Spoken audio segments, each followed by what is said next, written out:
आज हम जो अपना इंटरव्यू शुरू कर रहे हैं, इस इंटरव्यू का एक पार्ट है हमारा कि आपको ग्रेजुएशन की डिग्री, पोस्ट ग्रेजुएशन की डिग्री से किस लेवल की तैयारी करके जाना है।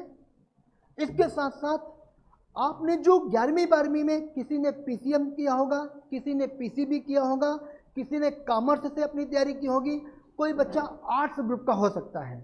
तो इससे आपको कुछ क्वेश्चन जरूर तैयार करके जाना है। वहां पर यह बहाना नहीं चलेगा कि सर आज से 7-8 साल पहले हमने तैयारी की थी, अभी कुछ याद नहीं है। ऐसा बिल्कुल आप जैसे अधिकारी के लिए, जो कि एक जिले की बागडोर संभालेगा, एक कस्बे की बागडोर संभालेगा, एक तहसील की बागडोर संभालेगा, शोभा नहीं देगा। करना क्या है कि जो आप डायरी बनाएंगे, उस डायरी में आप 1 से 2 दिन अपने 12वीं के जो सब्जेक्ट हैं उनको सेलेक्ट करो, उनमें से कुछ कॉमन क्वेश्चन निकाल लो। जैसे फिजिक्स का है, भाई ओम का नियम क्या है ना, क्वांटम थ्योरी क्या है, पाई का मान क्या है, न्यूटन के तीनों लाज बताओ, ऐसे। और यदि आप आर्ट्स से ग्रेजुएट हैं या आपका इकोनॉमिक्स रहा है और पॉलिटिकल साइंस रहा है, हिस्ट्री रहा है, तो हिस्ट्री तो आप यहाँ पर भी पढ़ते हैं, पॉलिटिकल साइंस का अपडेट वर्जन पॉलिटी के रूप में आप यहाँ पर पढ़ते हैं, और इकोनॉमिक्स भी आप यहाँ पर पढ़ते हैं। पर उसको उस संदर्भ में जब आपने 11वीं 12वीं में इस सब्जेक्ट को पढ़ा था, तो उस संदर्भ में थोड़ा सा तैयार कर लें कि आपके जो यूनिट्स थे उनमें मेन पाठ्यक्रम क्या था, उनमें से किस पर्सनालिटी से, चूंकि 11वीं 12वीं का वो समय होता है जब हम अपना लीडर किसी को मान लेते हैं। आप या तो भगत सिंह से प्रभावित होते हैं, या विवेकानंद से प्रभावित होते हैं, या महात्मा गांधी से प्रभावित होते हैं, या सुभाष चंद्र बोस को अपना आदर्श मान लेते हैं। तो उन चीज़ों को थोड़ा थोड़ा आप नोट कर लेंगे तो एक बेसिक तैयारी आपकी रहेगी, आप एग्जाम बोर्ड में फंसेंगे नहीं। जो ग्रेजुएशन का सिलेबस है, अमूमन एमपीपीएससी ने लिखा है कि विश्वविद्यालय स्तर तक का ग्रेजुएशन का पाठ्यक्रम आपके इसमें शामिल है मुख्य परीक्षा में। इसमें हिस्ट्री, ज्योग्राफी, इकोनॉमिक्स, साइंस, ये सब आप पॉलिटी अपने सब्जेक्ट में पढ़ते हैं। इसके साथ में कंप्यूटर टेक्नोलॉजी और सोशल इश्यूज, महिलाओं की समस्याएं, वृद्धों की समस्याएं, नेशनल इंटरनेशनल रिलेशन, इन पर भी आप अपना मेंस तैयार करते हैं।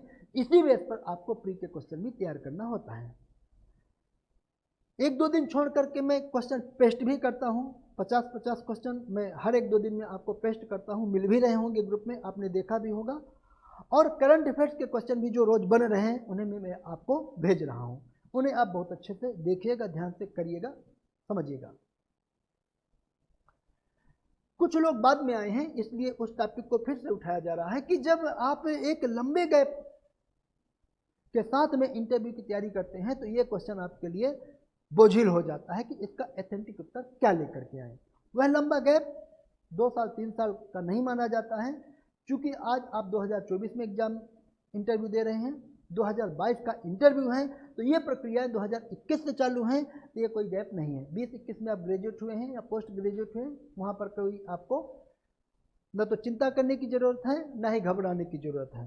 पर यदि आपने 15-16 में डिप्लोमा किया है, ग्रेजुएट हुए हैं, पोस्ट ग्रेजुएट हुए हैं, और तब से लेकर के आज तक आप कुछ ना कुछ ऐसा कर रहे हैं जो लोक सेवा आयोग और पीएससी से जुड़ा हुआ है, तो उस गैप को मेंटेन करने के लिए आप अपनी डायरी बनाइए, जो आपके साथ बीता है, जो हकीकत है, उसे आप लिखिए, और उसमें थोड़ा सा यदि झूठ का कलेवर चढ़ाना है तो वो थोड़ा सा झूठ का कलेवर भी यहाँ छन्न है, क्योंकि आपने कोई ऐसा अपराध नहीं किया है और ना ही कोई आप इंटेंशनली ऐसा उनसे बोलने जा रहे हैं कि आपके नंबर कट जाएंगे।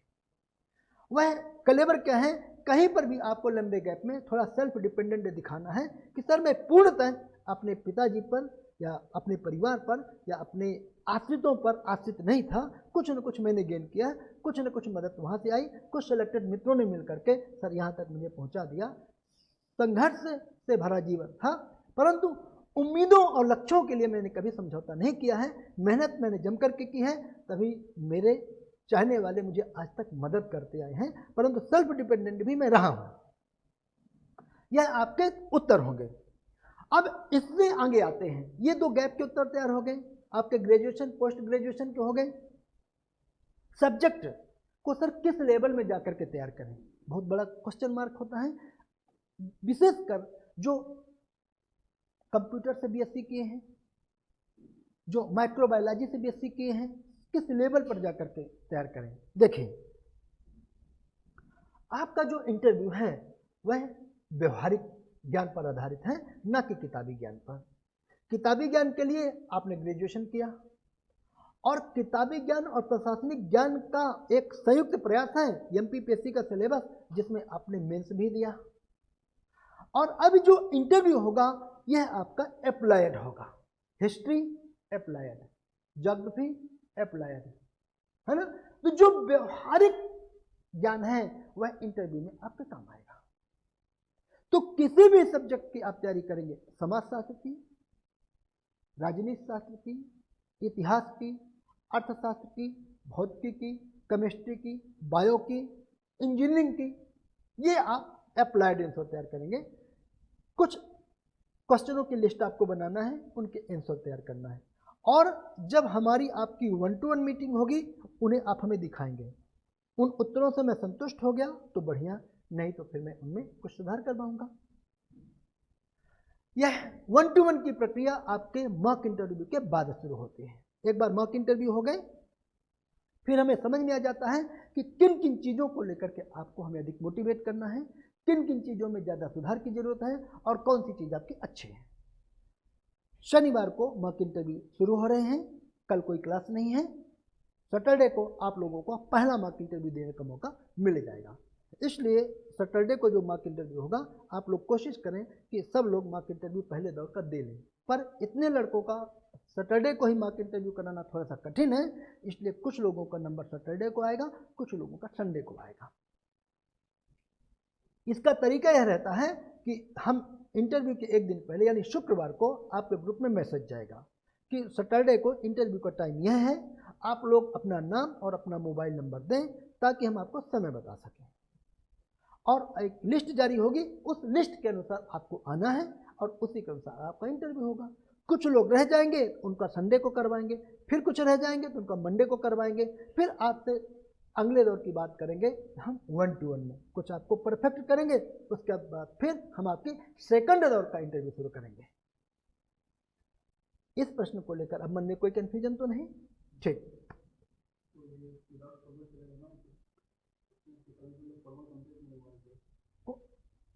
अभी भी पहले मॉक इंटरव्यू में कौन सा इतना अच्छा परफॉर्मेंस कर लेंगे, और कौन से इतने चीज़ें हम तैयार करके आ रहे हैं कि लास्ट इंटरव्यू नहीं। जो हमारे पास में आज की डेट में ड्रेस उपलब्ध हैं, जो हमारे पास में जानकारी उपलब्ध है, उसी के आधार पर हम इंटरव्यू देंगे। धीरे धीरे 1, 2, 3, 4, 5 मॉक इंटरव्यू में हम परफेक्ट होने लगेंगे, और हमारा ड्रेस सेंस भी सही हो जाएगा, और हमारा कन्वर्सेशन भी सही हो जाएगा। पहले मॉक इंटरव्यू में हो सकता है आपको 2 बार डांट खानी पड़ेगी, जाओ पानी पी करके आओ। मैं तो इसी प्रकार तैयारी कराता हूँ, उठो 10 मिनट घूम करके आओ, जाओ पानी पी करके आओ, आपको दोबारा फिर लेंगे हम। 20 मिनट घूम करके आओ, इस लड़के के बाद तुम्हारा फिर नंबर आएगा, फिर लेंगे हम तो ऐसी तैयारी कराते हैं बेटे। तो कोई किसी भी प्रकार की यहाँ फॉर्मेलिटीज नहीं, सर हमारा एड्रेस आएगा, और जब ड्रेस आएगा तब ड्रेस में देख लेंगे, अभी जो उपलब्ध है उससे दे लें। क्लियर? अब आते हैं एक ऐसे प्रश्न में जो बहुत ही यक्ष प्रश्न है, इतना बड़ा क्वेश्चन मार्क है कि आपने इतिहास से एमए किया तो प्रोफेसर क्यों नहीं बने, आपने बीई किया तो इंजीनियर क्यों नहीं बने, आपने एमबीए किया तो मैनेजमेंट में क्यों नहीं गया, उस पैसे को क्यों नहीं चुना। ये क्वेश्चन आपसे अमूमन लगभग जिस स्टूडेंट का ऐसा मैच नहीं करता बायोडाटा, उससे पूछा जाता है। इसकी भी तैयारी हमारी होनी चाहिए।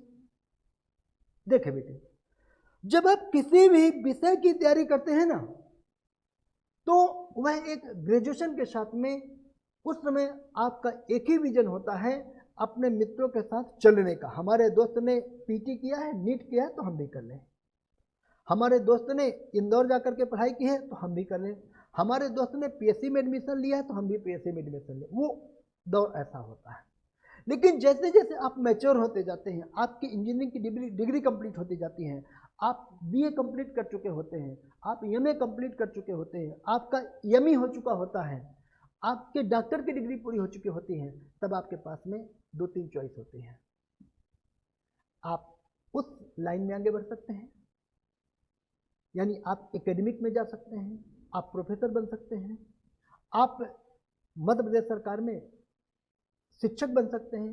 शब्द अच्छा नहीं है, संविदा शिक्षक बन सकते हैं, पर बोलना पड़ता है ना। शिक्षक बड़ा सम्माननीय शब्द है, टीचर बड़ा सम्माननीय शब्द है, पर मध्य प्रदेश सरकार ने शब्द जोड़ दिया संविदा शिक्षक। तो आप बीएड कर सकते हैं, एमएड कर सकते हैं और वहां पर भी जा सकते हैं। आप इंजीनियरिंग के क्षेत्र में जा सकते हैं और वहां पर भी करियर ऑप्शन बना सकते हैं। परंतु चूंकि आपके आसपास का जो एनवायरनमेंट है, आपके आसपास का जो परिवेश है, आपकी मित्र मंडली, दोस्त और आपके गांव घर में जो माहौल है वह इस प्रकार की सरकारी जॉब और सरकारी सर्विस के लिए अधिक अनुकूल है, तो आपका जो सेटिस्फेक्शन लेवल है, आपका जो सोशल स्टेटस मैच करता है और या जिसे पाने की आप कोशिश करते हो वो यहाँ है। तो जब आप उत्तर को तैयार करें तो विभिन्न पहलुओं को देख लें और उसके साथ में इसका कोई रेडीमेड आंसर नहीं है बेटे, हैं कि धीरज पर यह लागू हुआ तो नीता पर यह लागू होगा, नहीं। वह धीरज पर अलग लागू होगा, रीता पर अलग लागू होगा, सुमन पर अलग लागू होगा और शिवेंद्र पर अलग लागू होगा, क्योंकि सभी की पृष्ठभूमि अलग है, सभी की पारिवारिक पृष्ठभूमि अलग है, सभी की कंडीशंस अलग हैं, सभी ने अलग अलग स्कूल और कॉलेजों से पढ़ाई की है, सभी के पास आउट के ईयर अलग अलग हैं, तो सबके उत्तर भी अलग अलग हैं। कोई एक रेडीमेड आंसर नहीं है कि सर आप कोई ऐसी पुड़िया दे दो कि हम लोग रात में शहद के साथ खाएं और आराम मिल जाए, ऐसी कोई पुड़िया नहीं है। आपको तैयार करना पड़ता। हाँ, जहां आप फंस जाएंगे वहां मैं हूं, हम बताएंगे बेटे इसको ऐसे सही करना, इसमें ये सेंटेंस जोड़ दो, ये सेंटेंस घटा दो, इसको नया कर लो या इसको काट दो, वहां पर हम हैं, लेकिन इसे आपको अपने से तैयार करना होगा। फिर अगले स्टेप्स में हम आते हैं कंडीशन बेस्ड क्वेश्चन।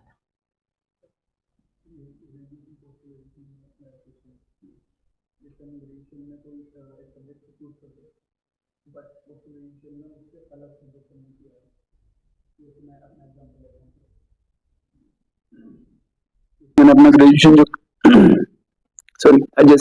मैंने ग्रेजुएशन जो किया है वो इंग्लिश लिटरेचर में किया है, बट मैंने अपना जो पोस्ट ग्रेजुएशन जो किया है वो हिंदी साहित्य में किया है। हाँ। और इसका आंसर मेरे को पता नहीं है कि मैंने ऐसा क्यों किया, तो सर मैं ऐसा मतलब इसका क्या बताऊं फिर कि तो इसके लिए शायद इसके लिए ही आप यहाँ पर आए हैं, है ना। यदि इस प्रश्न का जवाब आपके पास होता तो क्या आप हमारे पास आते? प्री एग्जाम की बहुत सारी चीजें थी, आप हमारे पास नहीं आए।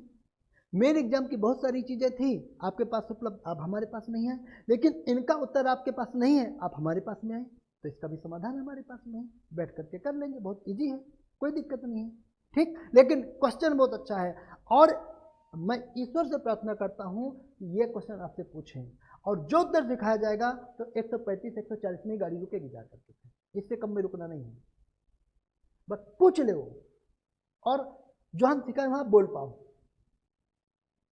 है ना। तो ये बहुत यार हमें इसी प्रकार से डाइवर्सिफिकेशन वाले आदमी, डेरनेस, साहसी आदमी चाहिए, ठीक। और जब हमें ऐसे साहसी युवा मिल गए ना, अरे यार यही तो आदमी था इस पर के लायक।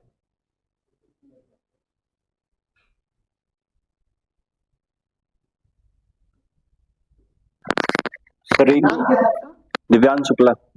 हाँ बोलिए सर, एक जो क्वेश्चन बना रहता है जैसे कि हम सब अभी 21-22 की जो सामान्यतः एक प्रश्न पूछा जाता है कि क्या आपको नहीं लगता कि आप इतनी छोटी उम्र में हैं, आप प्रशासन की दृष्टिकोण से अपरिपक्व हैं, हम आपका ही सिलेक्शन क्यों करें, आपसे सीनियर जो है, या फिर आपका ही सिलेक्शन क्यों करें, आपको नहीं लगता कि आप बहुत शानदार क्वेश्चन है, अपरिपक्व? Thank you sir. क्वेश्चन है। अच्छा, विवाह की उम्र भारत सरकार ने क्या डिसाइड की है?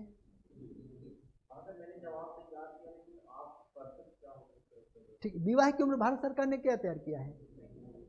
21, है ना। और सरकार चुनने की उम्र क्या डिसाइड किया आपकी? 18 साल, है ना, 18 साल। चलिए कोई बात नहीं है। और आयोग ने आपकी उम्र क्या डिसाइड की, कितने साल के आप होंगे? 21, है ना। 70% रिजल्ट फर्स्ट अटेम्प्ट वालों का 21 से 23 साल वाले बच्चों का होता है। ठीक, 20% रिजल्ट किसका होता है? सेकंड अटेम्प्ट थर्ड अटेम्प्ट वालों का। 10% रिजल्ट हरदम, मतलब एवरीवेयर एवरी टाइम जो बच्चा सिलेक्ट होता उसका होता है। यदि आपके पास में 457 पोस्टें हैं तो 40 से 45 पोस्टें जाएंगी जो बच्चा पहले से ऑलरेडी सिलेक्ट है उसके पास। ठीक, 80 से 90 पोस्टें जाएंगी जिसका सेकंड अटेम्प्ट है थर्ड अटेम्प्ट है, और 70% पोस्टें 2-5% आगे पीछे हो सकता है फर्स्ट अटेम्प्ट वाले के लिए आएंगे, है ना। तो इसको हम बहुत प्रैक्टिकली आंसर से देखें। हमारे और आपके परिवार में अमूमन जो बहनें जो बेटियां तैयारी नहीं करती हैं सिविल सेवा की, बैंकिंग की, एसएससी की, उनकी शादी 22 से 23 साल तक में कर दी जाती है ना। और जो तैयारी करती हैं तो उनको 26 साल, 27 साल, 28 साल, 30 साल, 32 साल तक हम लोग वेट कर लेते हैं। यही होता है आपके इसमें लड़कों के साथ में भी। गांव में यदि लड़का किसी ऐसे बड़े लंबे उद्देश्य में नहीं लगा हुआ है तो उसकी शादी कम उम्र में कर दी जाएगी। अब हम आते हैं आपके मूल प्रश्न पर कि सर जो 21 साल में आप इतनी छोटी उम्र में हैं और आपका सिलेक्शन इतनी छोटी उम्र में हम आपको दे दें और आपसे जो सीनियर बैठे हैं उस उम्र में उनको क्यों नहीं दें? तो यहाँ पर इस बात को आप ध्यान रखें, आपका अपना नेचुरल आंसर तैयार करना है आपको कि जो आपके विज्ञापन का पैमाना है वह क्या है? 21 साल। वहाँ एलिजिबल सभी हैं।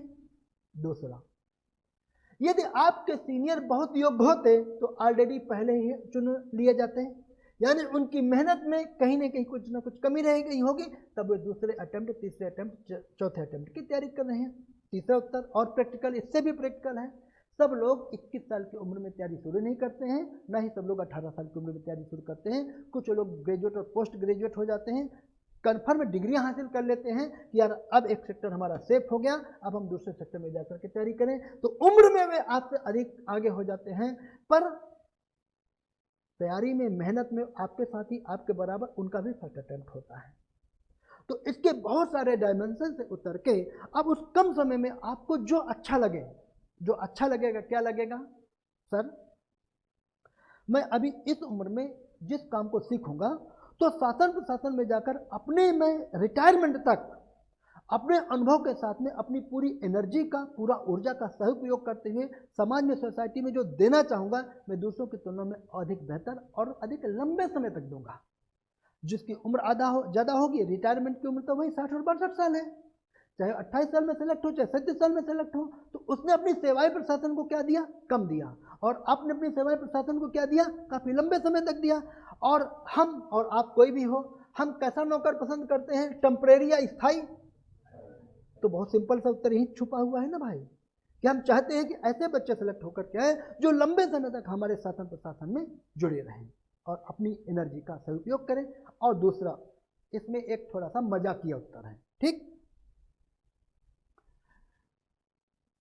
थोड़ा सा पढ़े और लढ़े में फर्क है।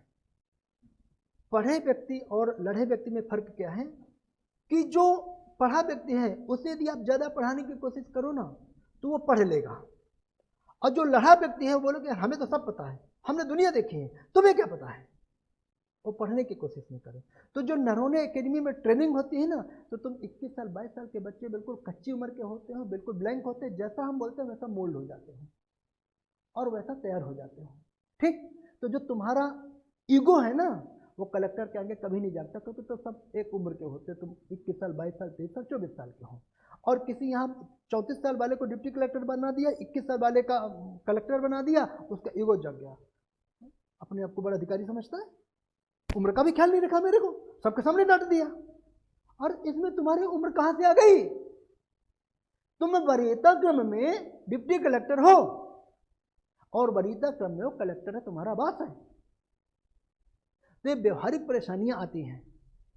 कॉन्सेप्ट क्लियर हो गए होंगे मेरे ख्याल से आप सबके, है ना, ठीक।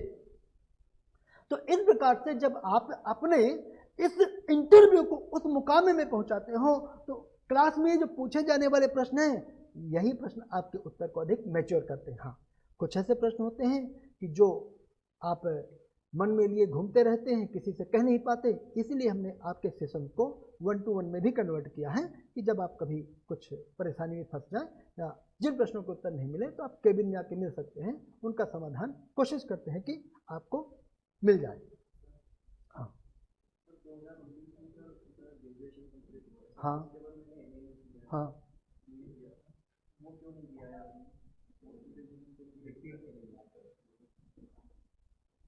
सर 2019 में मेरा ग्रेजुएशन कंप्लीट हुआ, उसके बाद मैंने एमए वगैरह कुछ नहीं किया पोस्ट ग्रेजुएशन में, तो सर वो भी पूछ सकते हैं क्या मेरे से कि सर एमए आपने क्यों नहीं किया है? भाई एमए आपने नहीं किया तो बैठ जाइए, आपने कोई अपराध नहीं किया।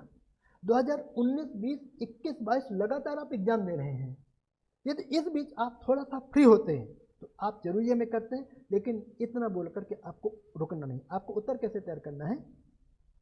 सर 19 से लेकर के 22 तक लगातार मैं इन एग्जामों में लगा रहा और कई बार मैंने कोशिश की कॉलेज में जा करके अपना फॉर्म भर दूं, लेकिन जब शेड्यूल में देखता था तो कभी कभी लगता था एग्जाम कहीं एक साथ नहीं हो जाए, इसलिए मैंने उस सेकंड ऑप्शन को ड्रॉप रखा है। लेकिन सर अब इस बार मैंने सोच के रखा है कि कुछ भी हो मुझे अब एक लाइन और तैयार करनी होगी। मैं एमए का इस बार सब प्लानिंग कर रहा हूँ, इस बार एमए जरूर दूंगा। इस प्रकार से आपको उत्तर देना है बस।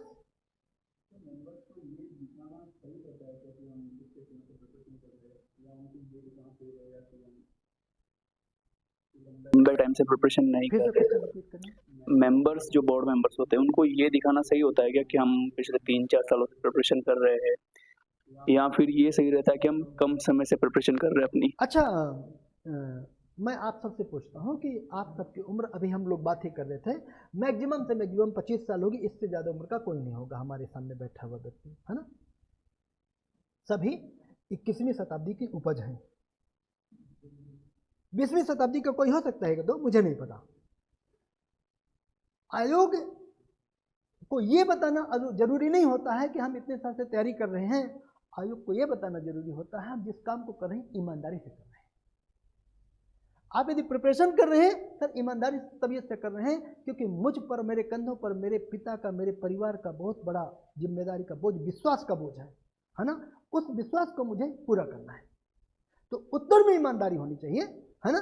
और जो हकीकत है उसी के आसपास आंसर होना चाहिए। आपने जैसे ही उसमें रंग आंसर जोड़ा पकड़ लेंगे, क्योंकि अनुभव के मामले में, ज्ञान के मामले में, उम्र के मामले में वो आपसे बहुत आगे हैं।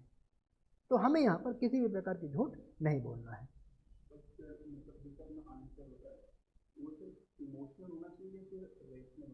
देखो बेटा, आंसर आपका प्रैक्टिकल होना चाहिए, उसमें यदि इमोशनली चीज कोई छुपी है तो बहुत अच्छी है, क्योंकि हम प्रशासन में जब जाते हैं तो प्रशासन में करुणा, सद्भावना हम पढ़ते ही हैं, तो वहाँ इमोशनल, देखिए आप मशीन नहीं हैं,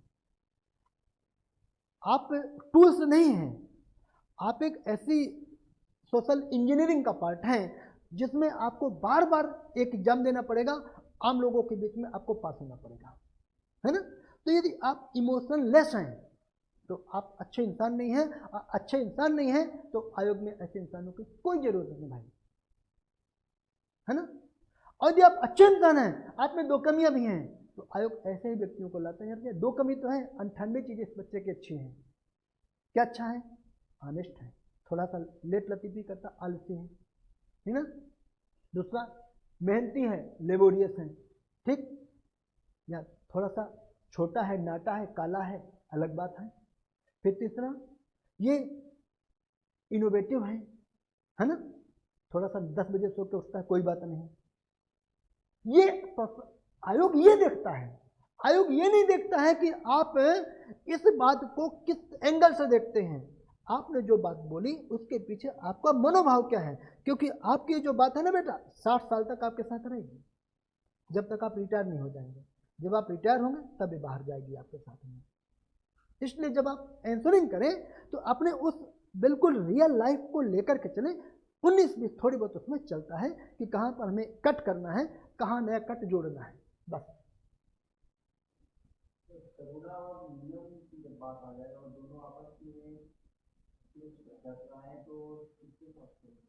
नियम के साथ खड़े होना है। नियम तो करुणापूर्ण भाव से ही बनाए गए हैं। लाडली लक्ष्मी योजना क्या है भाई? आयुष्मान भारत योजना क्या है?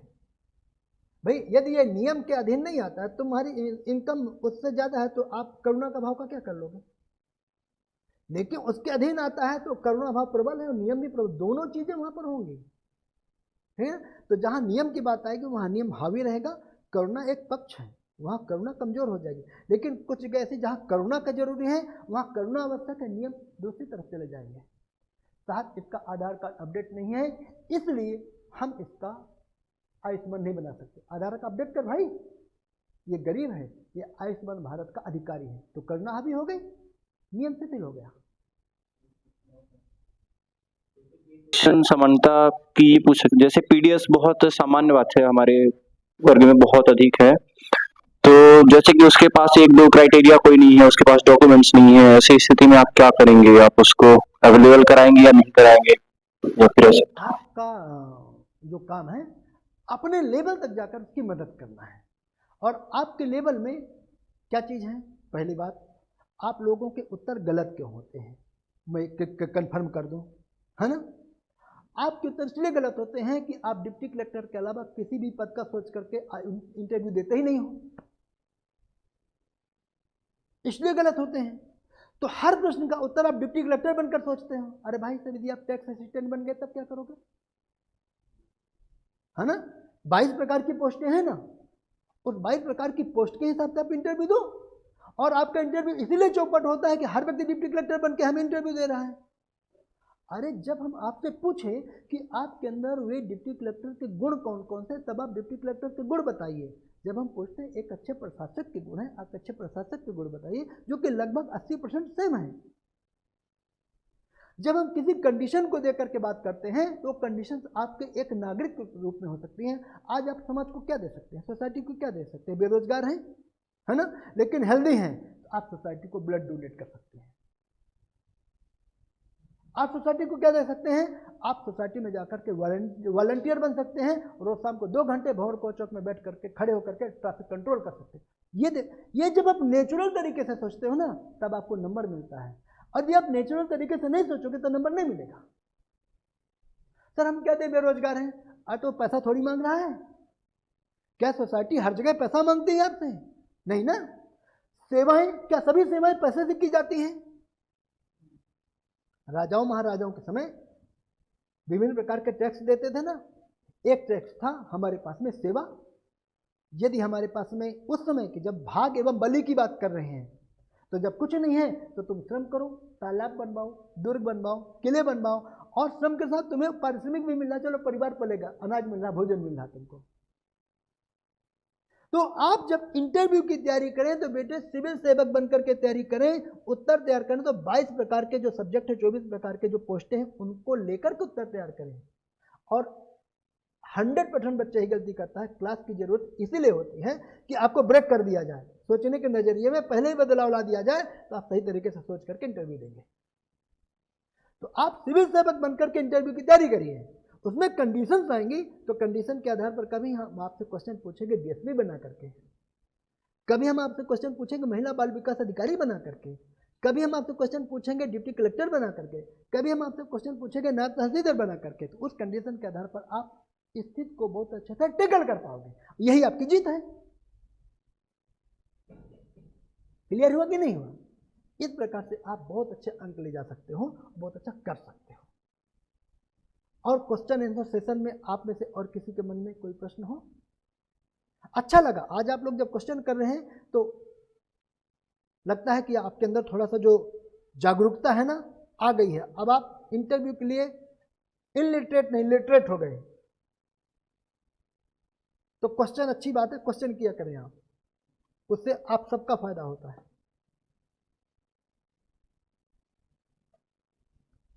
चलिए अगली बात पर आ जाए, ठीक है।